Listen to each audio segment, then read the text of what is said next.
Hi. ഇപ്പോൾ വൻ വിവാദമായിക്കൊണ്ടിരിക്കുകയാണല്ലോ സജന റസുൽ പൂക്കുറ്റി ബന്ധമൊക്കെ. അപ്പോൾ ഇതിനെപ്പറ്റി ഞാൻ വീഡിയോ ചെയ്യണോ വേണ്ടേന്നൊക്കെ ഒരുപാട് ആലോചിച്ചു. അപ്പോൾ ആദ്യമൊക്കെ ഞാൻ രണ്ടു മൂന്ന് ദിവസം മുൻപ് ഞാൻ ചിന്തിച്ചു ഇതിനെപ്പറ്റി പറയണ്ട എന്നൊക്കെ. അപ്പോൾ ഇന്നലെ രാത്രി ഞാൻ ഒരു വീഡിയോ കാണാനിടയായി. അപ്പോൾ എന്തായാലും ഇതിനെപ്പറ്റി രണ്ട് വാക്ക് പറയണമെന്ന് തോന്നി. അതുകൊണ്ടാണ് ഞാൻ ഈ ഒരു വീഡിയോ ചെയ്യുന്നത്. അപ്പോൾ സജനയെ പറ്റി പറയുകയാണെങ്കിൽ ഇൻസ്റ്റാഗ്രാമിൽ കുറച്ച് ദിവസം മുൻപ് ഒരു ഫോട്ടോ ഇട്ടിട്ടുണ്ടായിരുന്നു.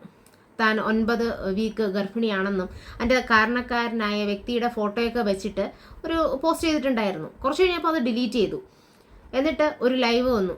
തൻ്റെ അക്കൗണ്ട് ഹാക്കായെന്നും തനിക്ക് എന്താണ് നടക്കുന്നതെന്ന് അറിയില്ല, ഒരുപാട് പേര് എനിക്ക് മെസ്സേജ് ചെയ്യുന്നു, ഫോൺ വിളിക്കുന്നു, താൻ ഇപ്പോഴാണ് കാര്യങ്ങളൊക്കെ അറിയുന്നത് എന്നൊക്കെ വന്നിരുന്നു പറഞ്ഞു. പക്ഷെ അന്ന് തന്നെ ഒരുപാട് പേര് റിയാക്ട് ചെയ്തിട്ടുണ്ടായിരുന്നു. പറയുന്നതെല്ലാം ശുദ്ധ കള്ളത്തരാണെന്നും ഈ അഭിനയിച്ച് തകർത്ത് പറയുന്നതൊക്കെയാണെന്ന് ഒരുപാട് പേര് പറഞ്ഞിരുന്നു. അപ്പോൾ ഇതിനെതിരെ ഫിറോസ് ഇപ്പോൾ രംഗത്ത് വന്നിരിക്കുകയാണ്, സജനയുടെ ഭർത്താവായിട്ടുള്ള ഫിറോസ്. അപ്പോൾ അദ്ദേഹത്തിൻ്റെ വീഡിയോ ആണ് ഞാൻ ഇന്നലെ രാത്രി കാണാനിടയായത് കേട്ടോ. അതിൽ അദ്ദേഹം സജന അദ്ദേഹത്തിൻ്റെ ജീവിതത്തിൽ വന്നത് മുതൽ ഇതുവരേക്കും ഇപ്പോൾ സംഭവിച്ചുകൊണ്ടിരിക്കുന്ന കാര്യങ്ങൾ വരേക്കും അദ്ദേഹം പറയുന്നുണ്ട്. അപ്പോൾ ഇവർ പരിചയപ്പെടുന്നത് ഒരു അഭിനയമോഹം മനസ്സിൽ വെച്ചിട്ടാണ്. അപ്പോൾ ഒരു ചാൻസ് കൊടുക്കണം അല്ലെങ്കിൽ അഭിനയിക്കണം, ആ ഒരു ഇത് വെച്ചിട്ടാണ് ഫിറോസുമായിട്ട് ഒരു കോണ്ടാക്റ്റ് ഉണ്ടാകുന്നത്. ഫ്രണ്ട്ഷിപ്പ് ആകുന്നു, പിന്നെ അത് പ്രണയത്തിലേക്ക് മാറുന്നു, വിവാഹം കഴിക്കുന്നു, കുട്ടി ഉണ്ടാകുന്നു. അപ്പോൾ അതിനുശേഷവും അഭിനയിക്കാനായിട്ടൊക്കെ പോകുന്നുണ്ട്. ആൽബംസ് ആയാലും ഷോർട്ട് ഫിലിംസ് ആയാലും ഒരുപാട് അഭിനയിക്കാനൊക്കെ പോകുന്നുണ്ട്. ഈ പോകുന്നവരായിട്ടൊക്കെയും ഇവൾക്ക് ബന്ധമാണ്, പ്രണയമാണ്, ഒളിച്ചോട്ടാണ്. ഇതെന്തോന്ന്, എന്തൊരു സ്ത്രീ എന്ന് പറയാൻ പോലും പറ്റത്തില്ല. എന്തൊരു ആളാണെന്ന് എനിക്ക് മനസ്സിലാകുന്നില്ല. അത് ഈ ഫിറോസിൻ്റെ കൂടെ ഉള്ളപ്പോൾ തന്നെ വേറൊരു സംവിധായകനായിട്ട് ഒളിച്ചോടുമ്പോഴത്തേക്കും ഒരു എഗ്രിമെൻ്റ് പോലെ എഴുതുന്നുണ്ട്. എൻ്റെ ഭാഗത്തുള്ള ഒരു വീഴ്ച വരാതിരിക്കാനാണ് ഇങ്ങനെയൊക്കെ ചെയ്യുന്നത് എന്ന രീതിക്ക് അന്ന് അദ്ദേഹം എന്ന് വെച്ചാൽ ആ ഒളിച്ചോടിയ ആ വ്യക്തിയുമായിട്ട് ബന്ധപ്പെട്ട് അവർ വീഡിയോ എടുക്കുന്നുണ്ട്. ആ വീഡിയോ ഫിറോസിൻ്റെ കയ്യിലുണ്ട്. ഇതൊക്കെ ഈ ഫിറോസ് എന്ന വ്യക്തി ഇത്രയും നാൾ എങ്ങനെയാണ് ക്ഷമിച്ചിരുന്നതെന്ന് എനിക്കറിയില്ല. ഒരു പക്ഷേ ഇഷ്ടം കൊണ്ടായിരിക്കാം, അല്ലെങ്കിൽ മറ്റെന്തെങ്കിലും കാരണം കൊണ്ടായിരിക്കാം. പക്ഷെ ഇന്ന് അദ്ദേഹം തുറന്നു പറയാൻ കാണിച്ച ആ ഒരു മനസ്സാണ് നമ്മൾ കാണേണ്ടത്. ഇത്ര അധികം ഒരു വ്യക്തി ഒരു ഭർത്താവിനെ ചീറ്റ് ചെയ്യുന്നത് അത് വലിയൊരു തെറ്റ് തന്നെയാണ്. ഈ സജന റസുൽ പൂക്കുറ്റിയായിട്ടുള്ള ബന്ധത്തിലായി അവർ ബന്ധമില്ല എന്നൊക്കെയാണ് ലൈവിൽ വന്നിരുന്ന് കരിഞ്ഞ് മെഴുകി പറഞ്ഞത്. ഈ റസുൽ പൂക്കുറ്റി ഭയങ്കര ഹൈ ലെവലിൽ നിൽക്കുന്ന ആളായിരുന്നു. ഓസ്കാർ അവാർഡൊക്കെ നേടി നമ്മുടെ ഇന്ത്യയുടെ അഭിമാന താരം എന്നൊക്കെ പറഞ്ഞിരുന്നു. ഈ ഒരു നിമിഷം കൊണ്ട് അയാൾ ഓസ്കാറിന് ഒരു വില പോലും ഇല്ലാതാക്കി കളഞ്ഞു. ഈ ഫിറോസ് എന്ന് പറയുന്ന വ്യക്തി അദ്ദേഹത്തിൻ്റെ കുടുംബ വീട്ടിൽ ചെന്ന് സംസാരിക്കുകയുണ്ടായി. അപ്പോൾ അദ്ദേഹത്തിൻ്റെ ചേട്ടൻ പറയുന്നുണ്ട്, അയ്യോ എൻ്റെ മോനെ പോലും എനിക്ക് വേണമെങ്കിൽ ചിലപ്പോൾ ഇങ്ങനെ പറയാൻ പറ്റില്ല, പക്ഷേ റസൂൽ പൂക്കുറ്റിയെ പറ്റി അല്ലെങ്കിൽ റസൂലിനെ പറ്റി എനിക്ക് അങ്ങനത്തെ ഒരു പറച്ചിൽ അല്ലെങ്കിൽ ഇങ്ങനത്തെ ഒരു തെറ്റ് ചെയ്യുന്നൊരു വ്യക്തിയെ അല്ല. അദ്ദേഹത്തിൻ്റെ കുടുംബമൊക്കെ അദ്ദേഹത്തെ അങ്ങനെ ഒരു സ്ഥാനത്താണ് കണ്ടിരിക്കുന്നത്. എന്നിട്ടാണ് ഇയാൾ ഈ ഒരു തെണ്ടിത്തനം കാണിച്ചിരിക്കുന്നത്. ഇതിപ്പോൾ ഒന്നാമത്തെയോ രണ്ടാമത്തെയോ കൊച്ചല്ല, ഇതിപ്പോൾ മൂന്നാമത്തെ കൊച്ചിൻ്റെ കാര്യമാണ് ഇപ്പോൾ പറയുന്നത്. അപ്പോൾ ഇവർ കുറേ നാളായിട്ടുള്ള ബന്ധമാണ്. ഈ ബന്ധം ഉണ്ടായിരുന്നിട്ടും സജന വന്നിരുന്ന് ഏതുനേരം കുറ്റം പറയുന്നത് ഫിറോസ് അങ്ങനെ ചെയ്തു, ഫിറോസ് ഇങ്ങനെ ചെയ്തു, ആ ഒരു രീതിക്കാണ് ഇവൾ സംസാരിക്കുന്നത്. പക്ഷെ ഫിറോസിൻ്റെ കയ്യിൽ ഇത്രയും തെളിവുകളും കാര്യങ്ങളും എല്ലാം ഉണ്ട്. അദ്ദേഹത്തിൻ്റെ ജീവൻ എന്തെങ്കിലും സംഭവിക്കുമോ എന്നുള്ള കാര്യം അദ്ദേഹം ഭയക്കുന്നുണ്ട്.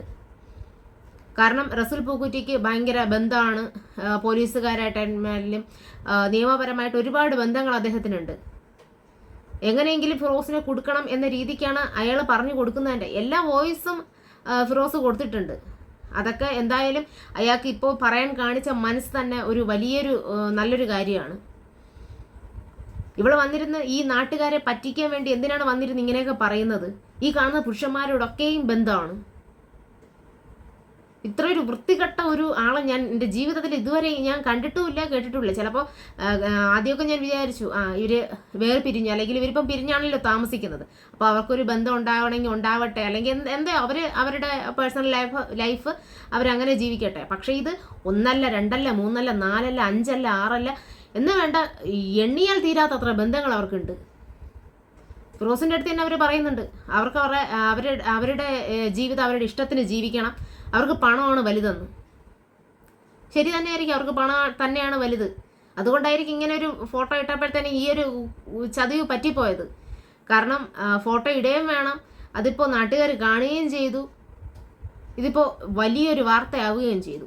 ഇനി എന്താണ് അവർക്ക് ഇനി എന്താണ് ഇതിനെ മറയ്ക്കാൻ വേണ്ടി ഇനി എന്താണ് കൊണ്ടുവരാൻ പോകുന്നത്? ഒരു ഭാര്യ ഭർത്താവ് ബന്ധത്തിനിടയിൽ അവർക്ക് എന്തുമാത്രം ബന്ധങ്ങളാണ് വന്നിട്ടുള്ളത്. എന്നിട്ടും അവരിതെല്ലാം ക്ഷമിച്ച് ഭർത്താവ് കൂടെ നിന്നു. ഈ ബിഗ് ബോസ് എന്ന ഷോയിൽ ഇവർ രണ്ടുപേരുണ്ടായിരുന്നു. ബിഗ് ബോസ് ഷോയിൽ വന്നപ്പോഴത്തേക്കും ഈ കാര്യങ്ങളൊക്കെ ഫിറോസിന് അപ്പോഴേ അറിയായിരുന്നു. എന്നിട്ട് പോലും ഭാര്യയെ താഴ്ത്താതെ അല്ലെങ്കിൽ തരം താഴ്ത്തി കാണിക്കാതെ ഭയങ്കര നല്ല രീതിയിൽ അവർ അഭിനയിച്ചു. ആ ഷോ ജനങ്ങളെ പറ്റിച്ചു എന്ന് വേണം പറയാൻ. അവർ ഇത്രയും നാൾ പറ്റിച്ചു, ഇനിയും പറ്റിച്ചുകൊണ്ടേ ഇരിക്കുന്നു. അതിനെ സപ്പോർട്ട് ചെയ്യാൻ വേണ്ടി കുറച്ച് ആൾക്കാർ, എനിക്ക് ലൈവ് വന്നിട്ടുണ്ടായിരുന്നപ്പോൾ ഞാൻ ലൈവ് കണ്ടിട്ടുണ്ടായിരുന്നു. ഒരുപാട് പേര് സജിനെ സപ്പോർട്ട് ചെയ്ത് സംസാരിക്കുന്നുണ്ട്. ഈ സജിനെ വിളിച്ച് പറഞ്ഞിട്ടാണോ എന്നറിയില്ല. കാരണം സജിനയ്ക്ക് ഈ ഒരു സ്വഭാവം ഉണ്ടല്ലോ. കാരണം ഈ ഭർത്താവായിട്ട് വേറെ പിരിഞ്ഞിട്ട് പോലും അയ്യോ എനിക്കൊരു ഹെൽപ്പ് വേണം, ഇങ്ങനെ ചെയ്യുമോ അങ്ങനെ ചെയ്യുമോ എന്ന് ചോദിക്കുന്നൊരു ടൈപ്പാണ് സജിന. അപ്പോൾ ഇവരോടൊക്കെ വിളിച്ച് പറഞ്ഞിട്ടുണ്ടായിരിക്കാം, ഞാനിങ്ങനെ ഒരു വീഡിയോ ഇടും, അല്ലെങ്കിൽ ഞാനിങ്ങനെ ഒരു ലൈവ് ഇടും, നിങ്ങൾ താഴെ വന്ന് ഇങ്ങനെ കമൻറ്റ് ചെയ്യൂ, അങ്ങനെ കമൻറ്റ് ചെയ്യൂ എന്ന് പറഞ്ഞു കാണുമോ എന്നൊരു തോന്നൽ എനിക്കുണ്ടായിരുന്നു. ഇത്രയും വൃത്തികെട്ട സ്ത്രീ എൻ്റെ ജീവിതത്തിൽ കണ്ടിട്ടില്ല.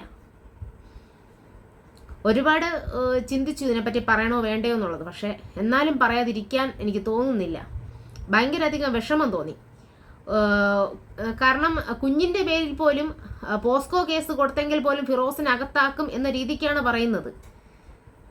ഇവർക്ക് മറ്റു പുരുഷന്മാരോടെ പോകണം, മറ്റ് പൈസ ഉണ്ടാക്കണം, ആ ഒരു ചിന്ത മാത്രമേ ഉള്ളൂ. സജനയുടെ അമ്മയും റസൂൽ പൂക്കുരിയായിട്ട് സംസാരിക്കുന്നുണ്ട്.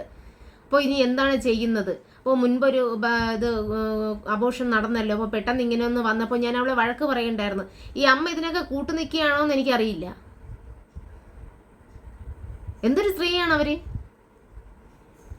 ദയവേദി ഇങ്ങനെയുള്ള കാര്യങ്ങൾ, നിങ്ങളെ ലൈഫ് വെച്ചുള്ള കാര്യങ്ങൾ, അല്ലെങ്കിൽ വന്നിരുന്ന് അല്ലെങ്കിൽ ആൾക്കാരെ തെറ്റിദ്ധരിപ്പിക്കുന്ന രീതിയിൽ നിങ്ങൾ വന്നിരുന്ന് സംസാരിക്കരുത്. സജിന എന്ന് പറയുന്ന വ്യക്തി ഇനി വന്നിരുന്ന് ഇതിനെ മെഴുകാൻ വേണ്ടി ഇനി കൊണ്ടുവന്ന് ഓരോന്നും സംസാരിക്കരുത്. ആൾക്കാർക്ക് ഇവിടെയുള്ളവരും ചോറ് തന്നെയാണ് ഉണ്ണുന്നത്, ആൾക്കാർക്ക് കാര്യങ്ങളൊക്കെ എന്താണെന്ന് മനസ്സിലാകുന്നുണ്ട്. ഇതിനെ ഇനി നിങ്ങൾ തെറ്റിദ്ധരിപ്പിച്ചുകൊണ്ട് ഇനി വേറെ വിഷയങ്ങളായിട്ട് ദയവേദി നിങ്ങൾ മുന്നോട്ട് വരരുത്.